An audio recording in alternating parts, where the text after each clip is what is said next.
So welcome, and this evening, as Galina said, we will be looking at the topic of interoceptive awareness. Добрый вечер! Сегодня мы рассмотрим тему интероцептивная осознанность. So, interoceptive awareness describes the lived sense of our body from the inside. Интероцептивная осознанность описывает ощущение живого тела изнутри. So it's those inner sensations, things like our hunger signals, our body temperature, our blood pressure, pain, sexual arousal, these sorts of things. And when we are born, and we spoke a little bit about the early years in our last seminar, we are born with the ability to interocept. So we are born with the ability to sense our body from the inside. So the infant can experience sensations like body temperature, hunger, pain, and so on. And ideally, what happens is that the baby, the infant, has these interoceptive experiences, and then they express their experience through their behavior.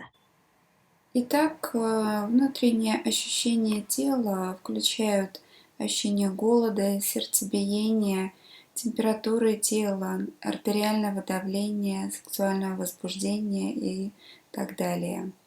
Ребенок рождается со способностью к интероцепции, способностью ощущать тело изнутри. Новорожденный переживает интероцептивные ощущения в теле, такие как температура, голод, боль и другие. Переживая все это в теле, ребенок выражает это поведением. So they have an interoceptive signal, and then there follows an expressive behavior. And if it works very well, and the primary caregiver is very attuned to the infant, what will happen is the infant will interocept, they'll express with their behavior, and then the caregiver will respond. Итак, сначала интероцептивный сигнал, за которым следует экспрессивное поведение. Если все проходит хорошо и кормилица настроен с ребенком, то ребенок получает интероцептивный сигнал, выражает его поведением, на которое кормилец будет реагировать. So we spoke last time about how our very primary gratification, our primary sense of being soothed as human beings is the feeding relationship. So ideally, the infant experiences hunger, they express the hunger with their behavior, maybe they cry, and then the caregiver responds by feeding the infant. Ранее мы уже говорили о том, что первичное удовлетворение и ощущение успокоения – это отношения, связанные с едой. В идеальном случае ребенок, чувствуя голод, выражая его в поведении, например, он кричит, и кормилец будет реагировать, предлагая ему еду. And there may be many reasons why this doesn't work so smoothly. For example, maybe the mother and the infant are not attuned, so the mother does not recognize the infant's expressive behaviors and does not meet their interoceptive needs. В силу каких-то причин это может не сработать. Возможно, в какой-то момент мать и ребенок не настроены, и мать не распознала поведенческих сигналов ребенка. Интероцептивные потребности не получили удовлетворения. Or it may be that the primary caregiver does notice and does respond to the expressive behavior, but in a way that is not soothing to the infant. Или кормилец понял и распознал поведенческий сигнал, но он реагирует не тем способом, который может успокоить ребенка. Because as we know, infants are very, very sensitive. And as we spoke about the last time, they are wired for survival and they are also wired for love. So the infant will change their behavior in order to get their needs met, in order to experience love and in order to survive. Как мы знаем и уже говорили об этом, дети очень чувствительны. Они настроены на выживание и также настроены на привязанность.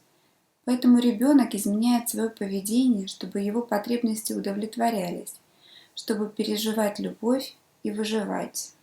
So if, for example, they have an interoceptive signal, they are hungry, and their caregiver responds, but their caregiver responds with fear. Maybe the caregiver becomes afraid when the baby cries. Then the baby may learn that crying is not an entirely safe behavior to have. К примеру, ребенок демонстрирует интерцептивный сигнал, и кормилец реагирует страхом. Возможно, он испугался, когда ребенок заплакал. Тогда ребенок научается тому, что крик– это не совсем безопасное поведение. So there was a very nice piece of research that illustrates this very clearly. So it was by some researchers called Donovan and Leavitt in 1985, and others have since replicated this. Приведу исследование, которое хорошо иллюстрирует этот момент. Исследование проведено Донован и Левит в 1985 году, и далее это исследование повторялось. So they took two groups of infants. One group had been classified as insecurely attached to their caregivers, and the other group had been classified as securely attached. And for both sets of infants, they exposed them to the strange situation, Mary Ainsworth's strange situation, and I'll describe a bit more about that. Итак, были выбраны две группы детей. В одну группу входили дети с небезопасной привязанностью, а в другую с безопасной. Детей поместили в необычные условия, согласно Мэри Эйнсворт, и чуть позже мы это опишем. So for this part of the experiment, they had the caregiver with the infant, and then the caregiver left the infant, and then the caregiver returned to the infant. So when the children that were classified as securely attached were left by their caregivers, mostly they expressed something with their behavior. So maybe they cried, they screamed, they looked very distressed, and they expressed their distress. Эта часть эксперимента состояла в том, что кормилец находился с ребенком и оставлял его. Через какое-то время он возвращался. В группе детей с безопасной привязанностью они поведенчески выражали то, что переживают отсутствие кормильца. Плакали, кричали, переживали стресс и активно выражали это. And then the researchers measured their heart rate. So when the mothers of the securely attached infants left, the heart rate of the infants went up. And then when the mothers came back, they comforted the infant calmed down, and their heart rate came down. Исследователи измерили показатели сердцебиения детей. В группе детей с безопасной привязанностью, когда мать уходила, их сердцебиение учащалось. Когда мать возвращалась и успокаивала ребенка, сердцебиение приходило в норму. And then we have the insecurely attached group. So when the mothers left the insecurely attached group, a lot of them did not express anything with their behavior. They did not cry, they did not look distressed.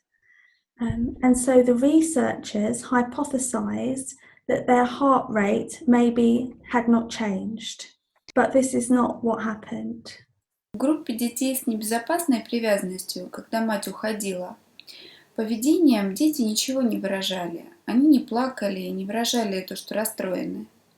Исследователи предположили, что их сердцебиение не изменится, но этого не произошло. When they measured the heart rates of these infants, even though they were not crying and not expressing distress, their heart rates also went up just as high as the securely attached infants. And so it would seem that it is possible these infants had learned not to feel their interoceptive signals, or that they could feel them but had learnt that it was not safe to express them, or that expressing them would not bring their caregiver to them. Даже если ребенок не плакал, не выражал стресс, показатель сердцебиения увеличивался точно так же, как и у детей с безопасной привязанностью.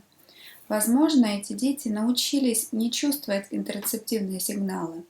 Или они ощущают сигналы, но научились тому, что их проявления небезопасны и все равно не вернут кормильца.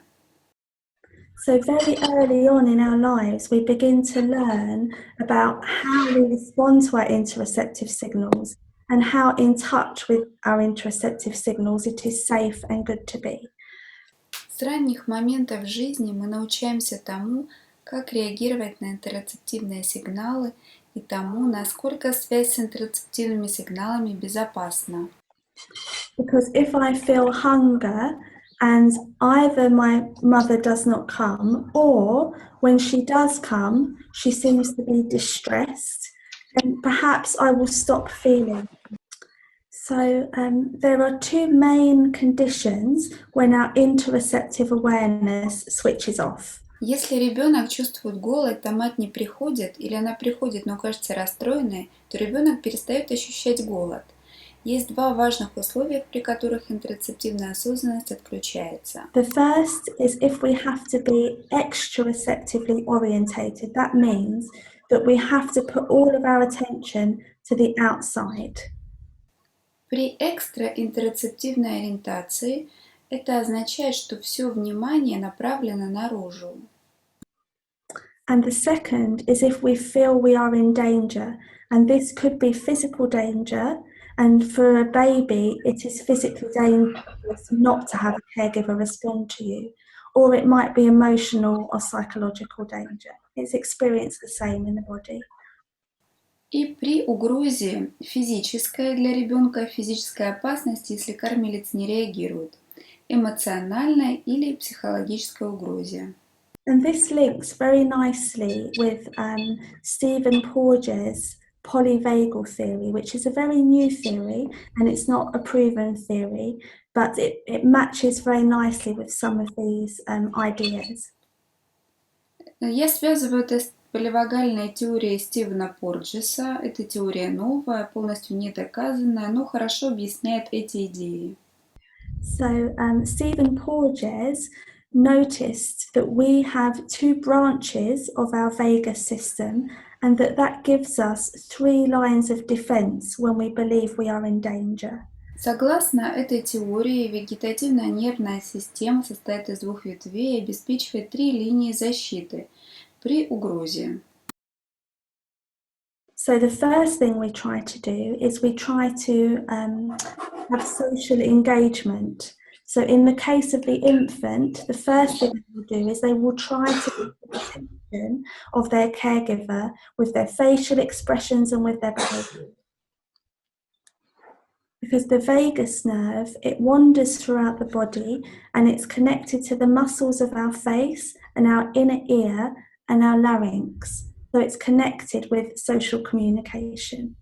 Первая линия защиты – это социальное взаимодействие. В случае ребенка он пытается привлечь внимание кормильца через изменение выражения лица и поведения. Вагусный нерв связан с мускулами тела, лица, внутренним ухом и гортанью, таким образом отвечая за социальную коммуникацию. So we first try to engage with the primary caregiver, but maybe this does not work. So we move into our second line of defense, which is the activation of the sympathetic nervous system, which is the fight, flight, freeze, or fawn. And so we try to run away from the situation, or fight, or freeze, or to leave our needs aside for the needs of the other. Сначала ребенок старается вступить во взаимодействие с кормильцем. Скажем, в силу каких-то причин это не удалось. Переходим ко второй линии защиты – активация симпатической ветви нервной системы. Драться, бежать, замереть, сдаваться. Убежать, драться, замереть или отказаться от своих потребностей ради потребностей другого. And of course, as infants, we cannot run away, we cannot escape, and we cannot really fight. We are very, very vulnerable. So very often we will see children having more of a freeze or a fawn response if they are that way inclined. So we've tried social engagement, it didn't work. the sympathetic nervous system was activated. That didn't work. So at this point, we know that the terrifying thing, whatever it is definitely going to happen.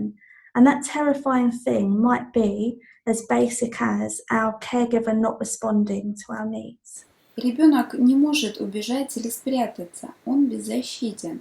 Поэтому у детей чаще наблюдается реакция замереть, сдаваться, если они остаются на этом уровне защиты.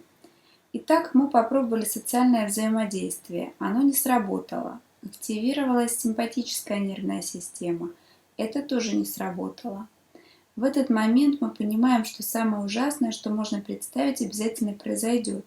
И в нашем случае этой ужасной вещью будет то, что кормилец не реагирует на базовые потребности. So then we move into the third line of defense, which is the dorsal vagal system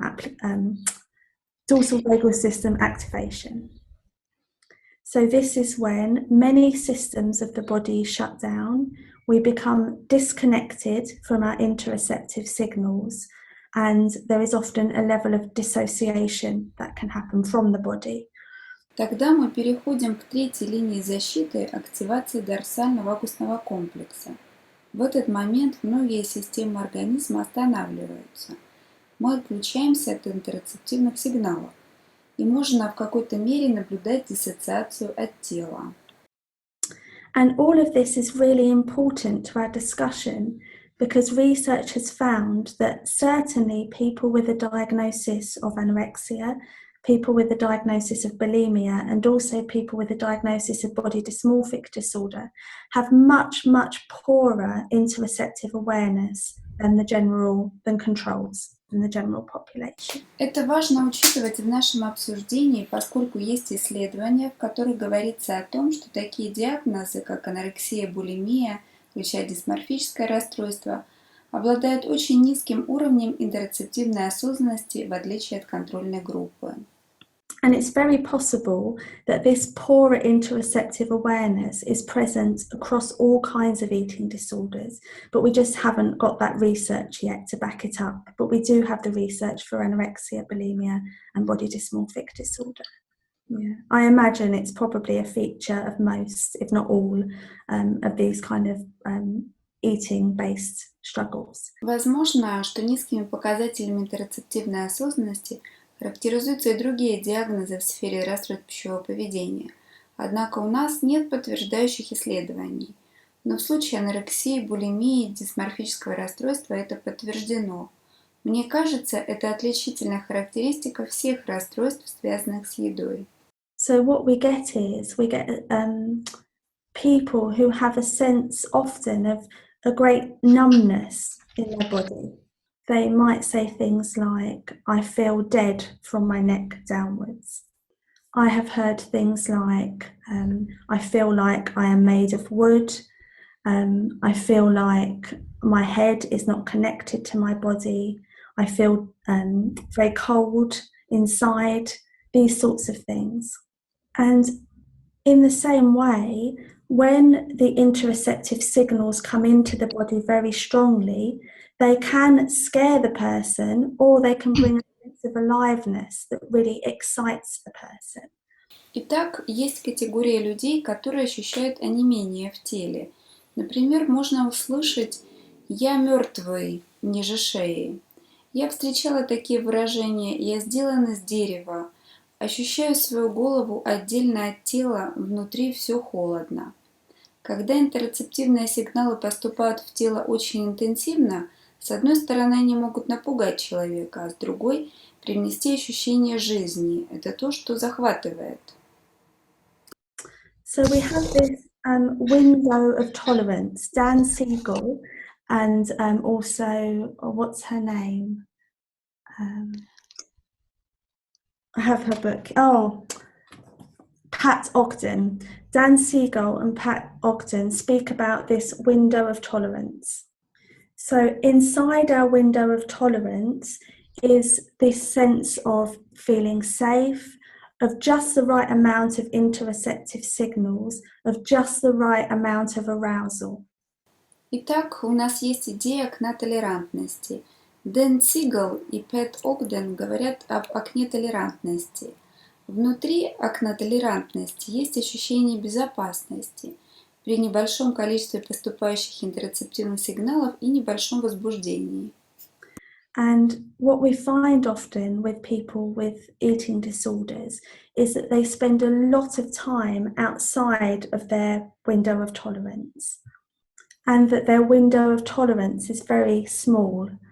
So they are either below their window of tolerance, which means that they are hypo-aroused, under-aroused, and they feel very numb, or they are above their window of tolerance and they feel very overwhelmed, very hyper-aroused, and it feels unbearable. Часто люди с расстройствами пищевого поведения проводят большую часть времени за пределами своего окна толерантности. И само окно толерантности у них очень узкое. Поэтому большую часть времени они находятся ниже предела своего окна толерантности, что означает гипоактивное состояние, и они ощущают онемение. Либо выше предела толерантности, находясь в гиперактивном состоянии, и что переживается как непереносимое. And feeling very numb and feeling very hyper-aroused can be very, very frightening states to the human person. So we do what human beings do, and we try to save ourselves and we try to soothe ourselves. Эти состояния, ощущение онемения и гиперактивное состояние у человека могут вызывать страх. Поэтому, как человеческое существо, мы стараемся оставаться в безопасности и успокоить себя. And a major way that is available to us to soothe ourselves is through the use of food and exercise. So we can use food, or people can get very stuck in using food in order to bring themselves back into their window of tolerance. И в большинстве случаев все, что мы можем сделать, это есть и заниматься спортом. Человек начинает использовать еду, чтобы вернуть себя в окно толерантности. So, for example, if I feel very numb and I have learnt to cut myself off from my interoceptive signals, then I may use starving myself in order to excite the system and bring myself back up into my window of tolerance. К примеру, я чувствую онемение, и я научилась отрезать себя от интерцептивных сигналов. Тогда я начинаю голодать, чтобы взбодрить нервную систему и вернуть себя в окно толерантности. Or if I'm feeling very numb and I've learnt to cut myself off from my interoceptive signals, I may take in lots of food in order again to bring myself up into the window of tolerance. And similarly, if I'm over-aroused, if I'm hyper-aroused, if I'm feeling so many interoceptive signals, I'm feeling overwhelmed by them, I might starve myself or eat lots of food in order to bring myself back into that window of tolerance. And this is where we hear things like, I cannot cope unless I'm starving. When the only way I can feel I can cope with life is if I'm starving. That is something we might hear.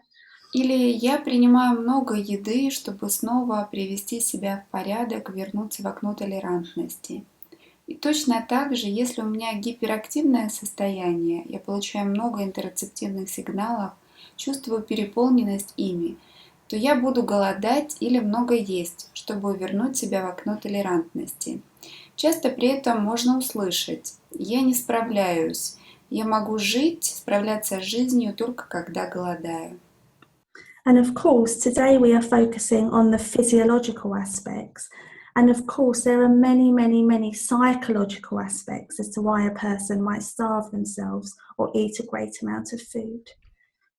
So, of course, we always look at the psychological reasons, the systemic issues that might be going on for that person, the sense of control they feel that they have or don't have in their lives. But it's also really important to look at the physiological aspects of why starving or overeating might actually be supporting that person to feel safe. Сегодня мы освещаем физиологический аспект. Безусловно, есть множество психологических аспектов, почему люди начинают морить себя голодом или переедать. Поэтому мы принимаем во внимание психологические причины. Это системные факторы, ощущение контроля, которое присутствует или отсутствует по отношению к жизни. Но физиологические причины также важны. Почему голодание или переедание, по сути, поддерживает ощущение безопасности этого человека? Because actually, that's in many ways what makes the behaviours physiologically addictive. Starvation can be physiologically addictive, binging can be physiologically addictive, as can making yourself sick. And it's something I hear a lot. Working with people with bulimia, I hear a lot. I had all these overwhelming feelings, I couldn't bear it, I made myself vomit, and then I felt calm again. В силу многих причин поведение становится физиологически зависимым. Голодание может вызывать физиологическое привыкание, переедание также может вызывать физиологическое привыкание и зависимость, так же как и очищение. Очень часто в работе с булимией я слышу: меня переполняют чувства, они непереносимы, и я вызываю рвоту, и это приносит успокоение. So, interoceptive signals are very important from a physiological level, but they're also very important from an emotional level as well.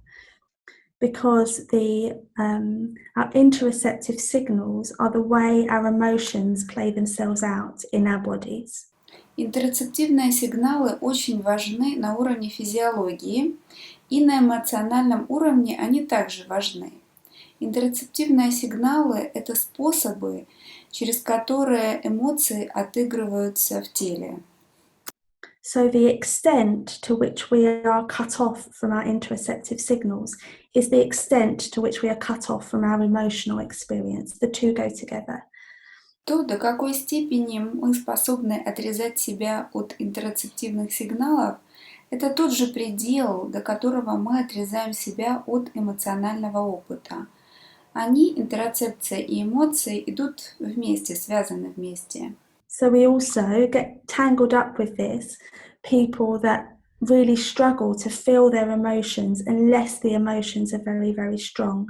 And this links very closely with alexithymia, this real difficulty in sensing our emotional experience. Это может приводить в сущее замешательство, стремление людей переживать эмоции, пока эмоции не становятся чрезмерными, очень сильными.